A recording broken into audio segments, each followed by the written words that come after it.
You mentioned there the reference to adrenochrome in Death Becomes Her. You're probably aware that in A Clockwork Orange, Stanley Kubrick's movie, 1971, there's a loose reference to it there when Malcolm McDowell, Alex, and his droogs are in the Korova milk bar at the start of the film. And in the monologue that goes over the top, he says, "We were drinking Drenchrome," which is basically adrenochrome. So Kubrick clearly knew about this stuff. And that's just one of so many things that he was trying to tell us through movies in coded, allegorical ways, I would suggest.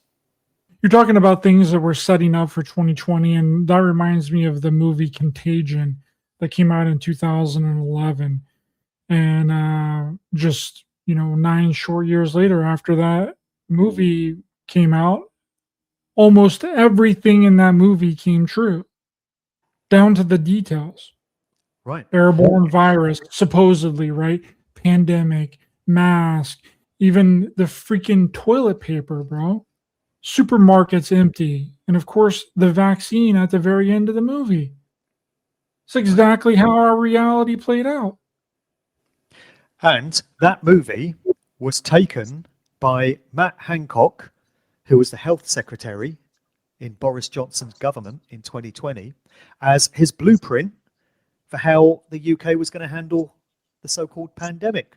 And he actually admitted this in a parliament hearing. He said, well, I've been taking guidance from this movie, Contagion from 2011, and all the things that they were doing in that movie, I think we need to do now, social distancing. And they even called it that, social distancing. Who'd ever heard of that term before that movie?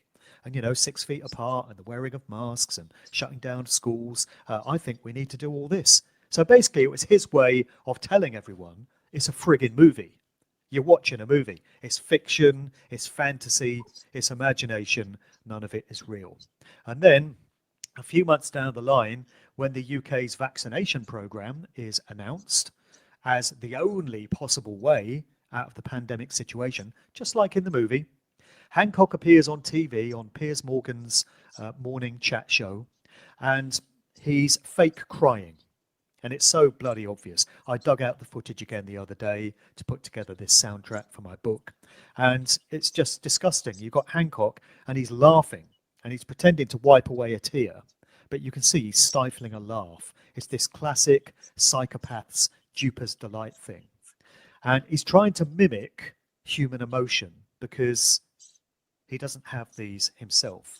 Psychopaths lack the full range of human emotions, the full range within their capabilities.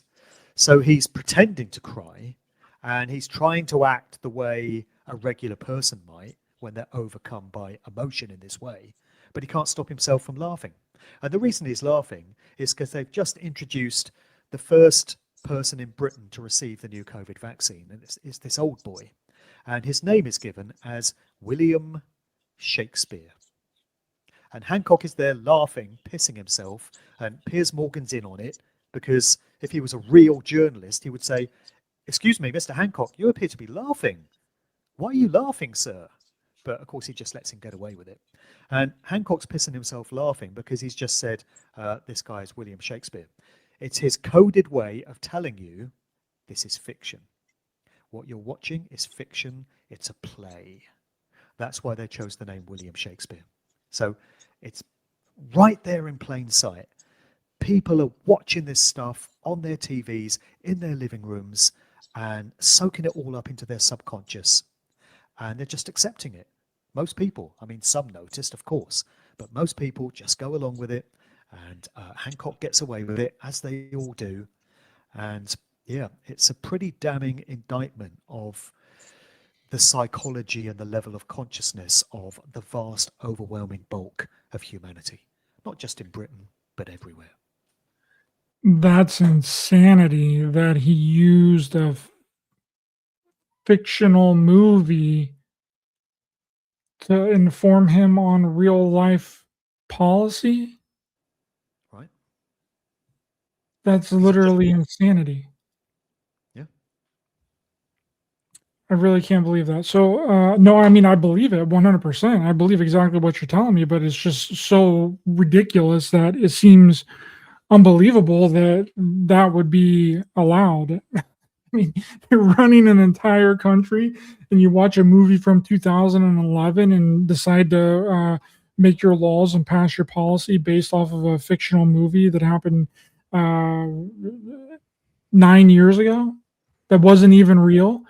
It's freaking unbelievable. It tells you all you need to know. And Hancock was totally incompetent, totally unfit for office. He was just this bumbling, low IQ imbecile.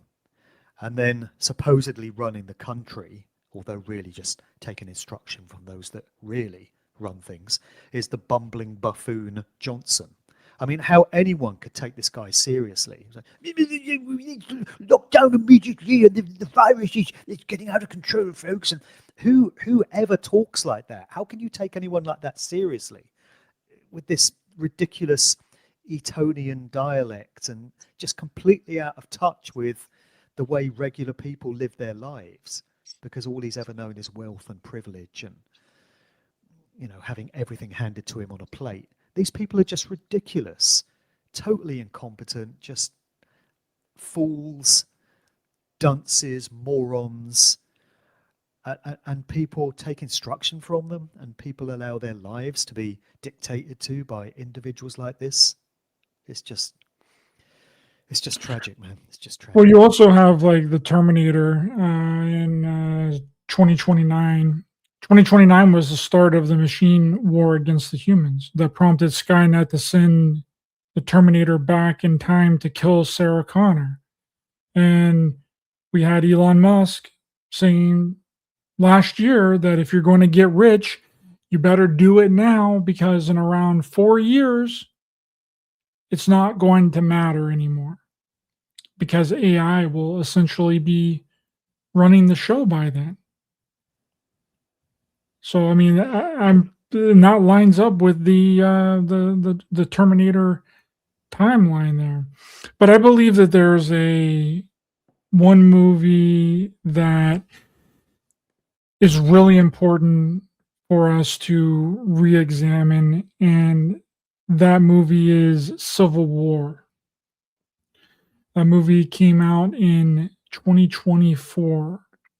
And I think that this needs to be taken seriously, because the Civil War inside of that movie started because the president refused to leave office after serving his terms. Like I feel is a real possibility with Trump in 2028. And it seems like everything has kind of been set in motion for that happening. I've even seen some kind of rumblings online. I spoke about this, I don't know, 4 or 5 months ago on another show that I did.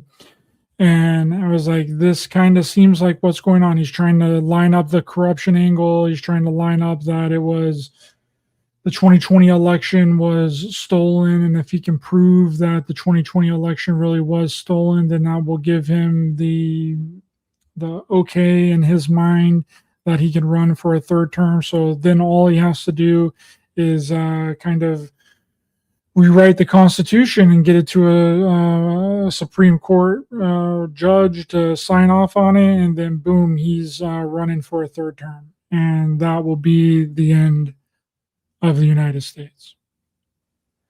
By which point, dude will be, 82? So yeah, an 82-year-old president. What could possibly go wrong? Joe Biden, anyone?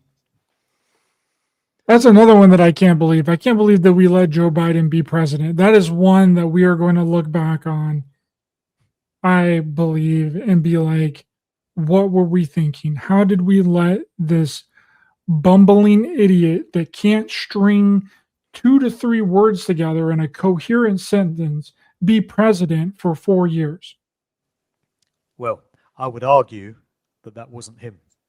Going back to doubles again.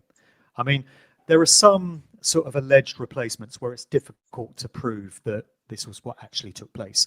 But when it comes to Joe Biden, whoever or whatever that was that occupied the White House for those 4 years was not the original biological Joe Biden. All you got to do is look at photographs of the real Joe Biden from when he was Barack Obama's vice president, sort of 2008 backwards.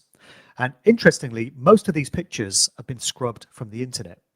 A few years ago, pictures of the real Biden just disappeared, and there's very few that you can get. I think if you do a Google image search now under Joe Biden 2008, you get a couple of images that you can use to compare with the ones of this individual that was in the White House for those 4 years. And from that alone, you can see it's not the same person. You know, this guy was replaced.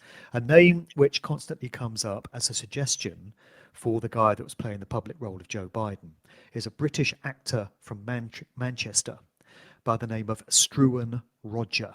That's Roger with a D, and Struan spelled Struan, which is an anagram of Saturn. And this guy has got an IMDb profile. So if you look up Struan Roger, you will notice that a couple of the pictures you'll find there resemble very much the individual that we've known as Joe Biden these past few years. So that appears to be what was done there. And again, it was done in plain sight. I mean, people say when it comes to Paul McCartney, how can they have replaced one of the best known musicians and best known celebrities in the world and nobody noticed or cared? Well, how about replacing the President of the United States or the King of England and nobody notices or cares? So there's the ultimate acid test for you, where they can get away with that, and did.